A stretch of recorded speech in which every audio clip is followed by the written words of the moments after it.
É muito desagradável imaginar que ninguém se importa com o que eu estou passando, não é verdade?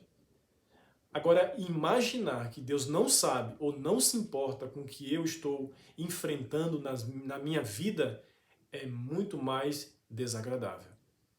Se você quer saber um pouco mais sobre esse tópico introdutório, fique comigo até o final e nós iremos revelar mediante a leitura da palavra de Deus. Porque o tema de hoje é fiéis mesmo sem ver a Deus.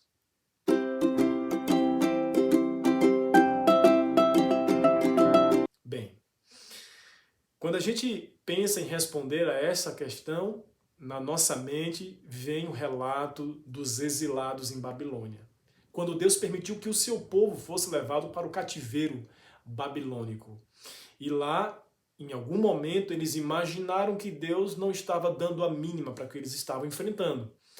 As dificuldades, a distância da pátria, não podiam adorar no santuário que eles tanto amavam, que eles tanto queriam, estavam completamente, na percepção deles, abandonados por Deus, como se Deus não se importasse.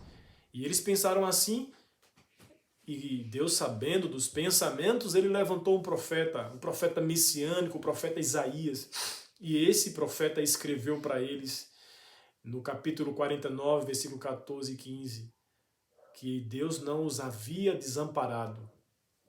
E quando a gente dá uma olhadinha também no capítulo 40, no versículo 27, a gente percebe que Deus estava presente, embora não agindo diria que no primeiro plano, ali no cenário, né, na vitrine da cena. Ele estava agindo nos bastidores. E qual era a maneira que Deus estava agindo com os exilados? Isaías 40, versículo 29 a 31 diz assim, ó, faz forte ao cansado e multiplica as forças daquele que não tem nenhum vigor. Os jovens se cansam e se fadigam e os moços de exausto caem. Mas os que esperam no Senhor renovam as suas forças. Sobem com asas como águias, correm e não se cansam, caminham e não se fadigam. No momento que eles achavam que tinham sido desamparados, que Deus os havia abandonado, o texto revela um Deus que estava atuando de forma silenciosa, multiplicando as forças daqueles que já estavam se esvaindo naquele exílio, naquele crisol tremendo de Babilônia. Quando eles imaginavam que Deus tinha virado as costas para eles, Deus, na verdade, estava renovando as forças para que eles conseguissem completar os 70 anos de cativeiro e pudessem voltar para a pátria. Deus estava agindo, só que não no plano, no primeiro plano da cena. Ele estava agindo nos bastidores. E talvez essa é uma das maneiras mais difíceis de enxergar a ação de Deus, muitas vezes, quando estamos passando por tribulações. Porque Ele age. Isso é inevitável, a Bíblia revela claramente. Mas a pergunta é, estou enxergando o modo do agir de Deus? Estou eu percebendo isso? Essa é uma pergunta interessante.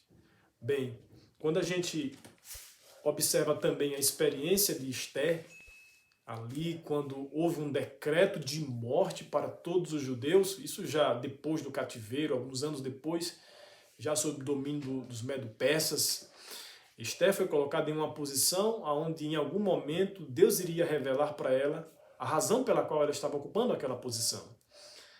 E quando o momento chegou, Deus aparentemente não estava agindo na cena principal. Os judeus pensavam que seriam exterminados por conta do decreto de morte. No entanto, o que nós percebemos é um Deus agindo nos bastidores. E ainda que no livro de Esther não apareça nem mesmo o nome de Deus, mas Deus estava agindo de tal maneira que veio o livramento do seu povo do grande decreto do rei, decreto de morte. E isso nos faz entender que, em algum momento, do ponto de vista escatológico, nós iremos enfrentar também um decreto.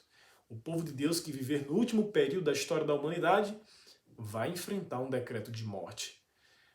E vai parecer, talvez para a gente, que Deus não está agindo.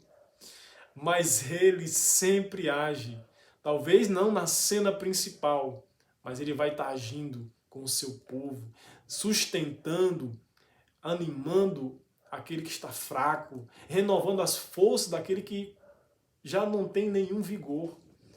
O mesmo Deus que agiu no período do cativeiro e no decreto de morte do povo judeu, no período de Esté, é o mesmo Deus que agirá no momento final da crise dos últimos tempos.